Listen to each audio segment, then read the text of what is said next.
एक बार एक छोटी सी बच्ची हाथ में मिट्टी की गुल्लक लेकर के भागती हुई एक दवाइयों की दुकान पर गई।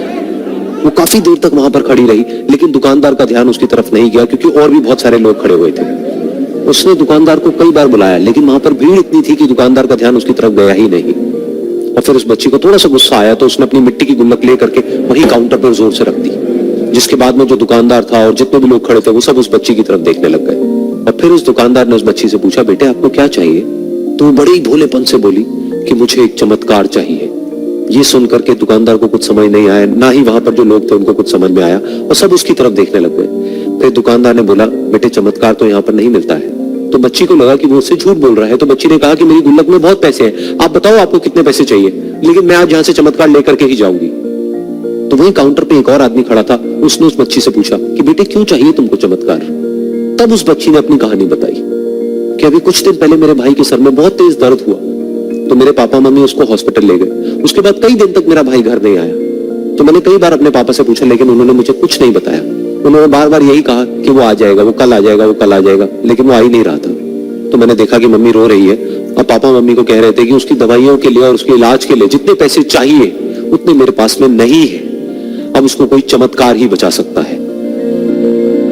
तब मुझे लगा कि अगर मेरे पापा के पास में इतने पैसे नहीं भी हैं तो क्या हुआ, मेरे पास में तो है। तो मैंने जितने भी पैसे जोड़ रखे हैं वो सारे लेकर के मैं इस दवाई की दुकान पर आई। फिर उस आदमी ने उस बच्ची से पूछा, कितने पैसे हैं तुम्हारे पास में?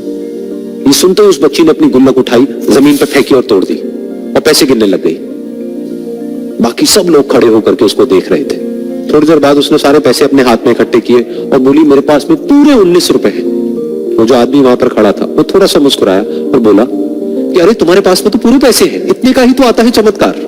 ये सुनकर के वो बच्ची बहुत खुश हो गई और बोली कि चलो मैं आपको अपने पापा से मिलवाती हूँ। बाद में पता लगा कि वो आदमी कोई आम आदमी नहीं था, बल्कि एक बहुत बड़ा न्यूरोसर्जन था, और उसने सिर्फ 19 रुपए में उसके भाई की सर्जरी करी, और कुछ ही दिन बाद वो ठीक होकर के घर वापस आ गया। फिर कुछ दिन बाद वो बच्ची, उसका भाई, उसके पापा, उसकी मम्मी चारों एक साथ बैठे हुए थे और बात कर रहे थे। तो उसकी मम्मी ने उसके पापा से पूछा कि अब तो बता दो ये चमत्कार आपने किया कैसे? तो उन्होंने अपनी बेटी की तरफ देखा और बोले, ये चमत्कार मैंने नहीं, इसने किया है।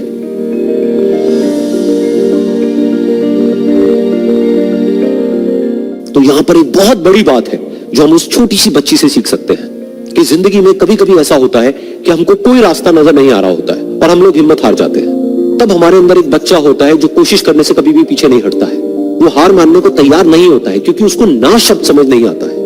वो बच्चा जिसके लिए कुछ भी नामुमकिन नहीं है, क्योंकि वो हर हाल में कोशिश करता ही रहता है।